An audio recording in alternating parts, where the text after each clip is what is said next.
What's going on, everybody? Welcome to the Taurean Reloaded channel. If you are new, make sure you go ahead and hit that subscribe button, click that bell, and have your notifications turned to all so you know every time I upload a new video or go live. Make sure you go ahead and like, comment, and share this video on your various social media platforms as well as my other content. But before I get into this actual story, let me give a shout out to Craig J for sending it to me. So today we will be talking about this woman out of Texas whose name is Xochitl Ortiz, who is a cop down in Texas who was recently arrested because she was using a taser on individuals that it should not have been used on. Nope, I'm not talking about black people in this instance, or should I say unarmed black people in this instance, but I'm talking about people that hit literally close to home for her own children. Yes, this woman was using her taser on her kids. I don't know the story. I don't know why she was doing it.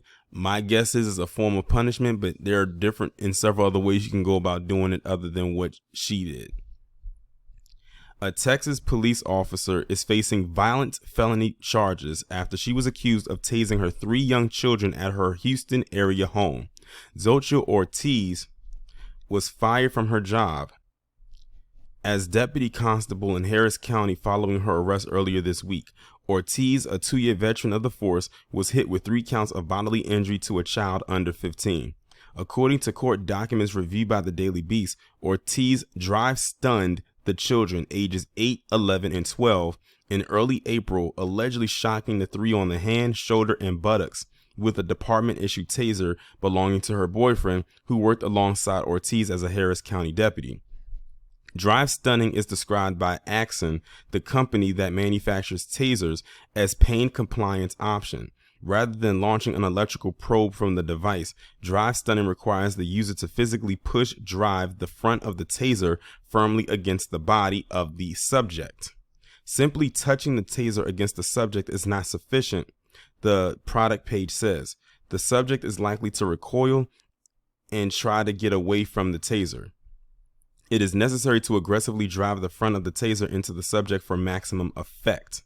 Ortiz's children reported the alleged abuse to their father and that they do not feel safe in her home. A probable cause finding prosecutors filed in Harris County District Court states, adding that the boys made consistent statements of abuse by their mom to state child protection workers. Ortiz and the children's dad are currently going through a divorce. Makes you wonder if that's her way of getting back at the husband or her ex. It wouldn't surprise me because I've heard so many stories before where a lot of these women do the craziest things to the kids in order to get back at the ex that's breaking up with her or divorcing her. The taser in question belonged to Ortiz's boyfriend, Christopher Worthington, according to the probable cause finding. He was present when Ortiz attacked the kids, prosecutors say, explaining in court filings that Worthington's conduct and duty-issued taser are instigated in the allegation. Worthington has not been charged but was terminated by the Harris County Constable's office once the allegations came to light. Worthington hung up immediately when reached by phone on Saturday by the Daily Beast. I can see why they fired him, because my thing is this: if you were there while she was doing this, what were you, should I say, not doing? Because apparently it doesn't sound to me like you was trying to protect your kids. Because I'm under the impression at first that she was doing this while he wasn't there. And it said they worked together. So they had a very close working relationship. Of course, you know, at home, it's another relationship. But I can see why I can see actually why they fired him. Because there's a lot of conflict there. I mean, y'all were married, you're going through a divorce, and you worked in the same job. And she used your taser to do it. And basically, they're going to go along the lines of, you was there, why didn't you stop her? It's like you're going along with it. But let me continue on. Ortiz was initially held on a $450,000 bond, an amount subsequently lowered to $150,000. In an affidavit of her present financial condition filed with the court, Ortiz claimed to have a total of $300 in the bank and $4,676 in monthly expenses. She listed her total monthly income at $2,500. Well, damn. So basically, if what she's saying is true, she's basically flat broke. Which leads me to believe, like, two things. One, what has she been doing with her money? I mean, I know when, it comes to, taking care of kids, that's a whole expense in itself. And you got 3 expenses because you have 3 kids. But how did you do this? Like, how did you only have this amount of money? Like, what was her salary? How much was she getting paid monthly, annually, where she only had $300? It sounds to me like she wasn't using her money or spending her money wisely. And it almost sounds like to me that, and I could be wrong, but I might be right, that her soon-to-be ex was the financial breadwinner. And it sounds to me like whatever they were doing going through this divorce was going to leave her destitute.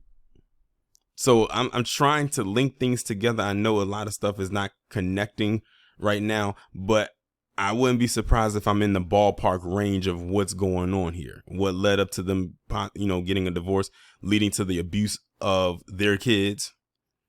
And now we're looking at her finances that are very much in the hole. She's pretty much flat broke. The bond amount is necessary to ensure safety of Ortiz's kids, and community prosecutors and said in a court filing. On Saturday, Ortiz was no longer listed as an inmate at the Harris County Jail, indicating that she managed to raise the necessary funds in the period since her arrest on Wednesday. Hopefully, she's nowhere near her kids. She is forbidden under the terms of her release from coming within 200 feet of her sons. Good.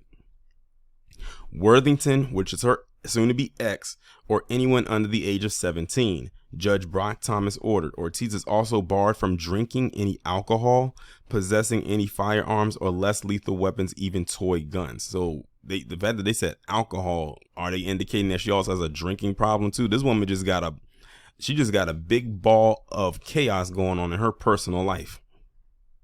Ortiz was unable to be reached on Saturday for comment before becoming a deputy. She worked for a private ambulance service owned by her father, Enadino Chavez, according to public records.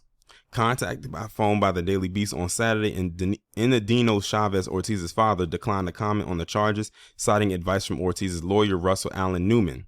Newman did not respond to the multiple requests for comment on Saturday. In a statement provided Friday to ABC affiliate KTRK, Newman said Ortiz maintains her innocence and that she plans to fight the case. In a statement, Precinct 4 Constable Mark Herman, Ortiz and Worthington's now former boss, said his office wants to maintain the pride in our agency and our profession, and we can only do that by fully investigating any allegations of wrongdoing.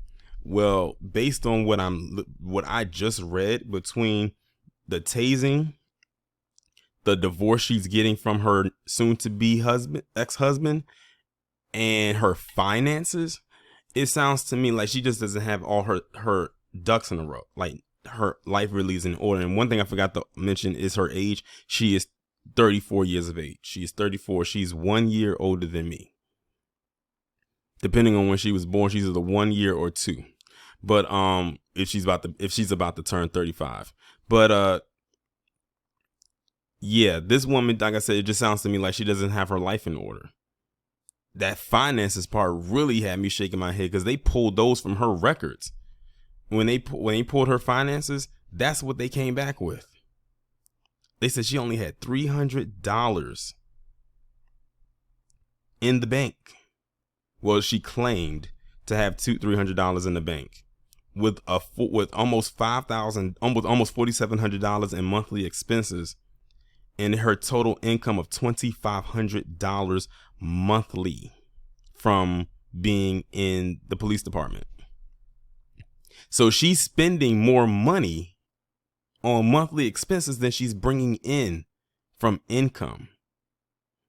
So I can see why she doesn't have really anything.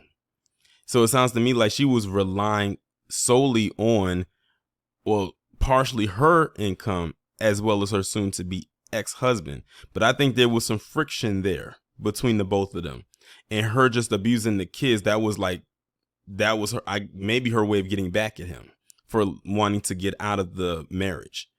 But it sounds like to me she's possibly the common denominator of this whole thing. And she didn't make her situation any better by tasing her own kids.